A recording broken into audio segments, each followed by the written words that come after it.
వేరే పార్టీ వైపు మీరేమన్నా రికమెండ్ చేస్తున్నారా?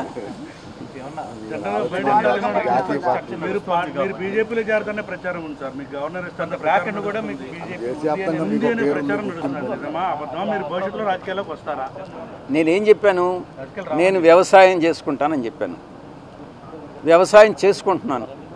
దాని మీద కూడా మీరు పత్రికల వాళ్ళు చాలా కామెంట్స్ చేసినారు. ఈ వ్యవసాయదారుడు ఏందయ్యా ప్యాంట్ వేసుకొని టచ్ ఇన్షర్ట్ చేసుకొని ఏం వ్యవసాయం చేస్తాడని అని అన్నారు. అంటే వ్యవసాయదారులు మంచి చొక్కా మంచి ప్యాంట్ వేసుకోకూడదా మీ దృష్టిలో? అలాంటప్పుడు వ్యవసాయదారుని మీరు కించపరిచినట్టు కాదా? గోచిపెట్టుకొని చేస్తేనే వ్యవసాయమా?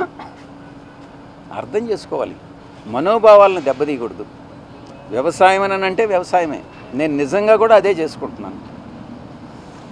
ఇప్పటి వరకు ఈరోజు వరకు నేను వేరే రాజకీయ పార్టీలో చేరేటటువంటి ఉద్దేశం లేదు.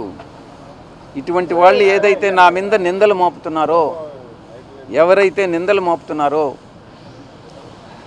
వాళ్ళందరినీ కూడా నేను భవిష్యత్తులో ఇప్పుడు నేను సిఐడికి యథార్థాలు చెప్పాను, వాస్తవాలు చెప్పాను, ఎవరు దీనిలో ఇన్వాల్వ్ అయ్యారన్నటువంటి విషయం చెప్పాను. నేను అదే చెప్పాను, కర్త కర్మ క్రియ 3 కూడా విక్రాంత్ రెడ్డి అనే విషయం చెప్పాను. నాకు తెలిసి జగన్మోహన్ రెడ్డి గారి ప్రమేయం లేదని చెప్పాను. నేను వాస్తవాలు చెప్పాను. అదేవిధంగా భవిష్యత్తులో నా మీద ఎటువంటి ఆరోపణలు చేసినా నేను దేవుడు సాక్షిగా వాస్తవాలే చెప్తానని మీ అందరి ముందు తెలియజేసుకుంటా ఉన్నా.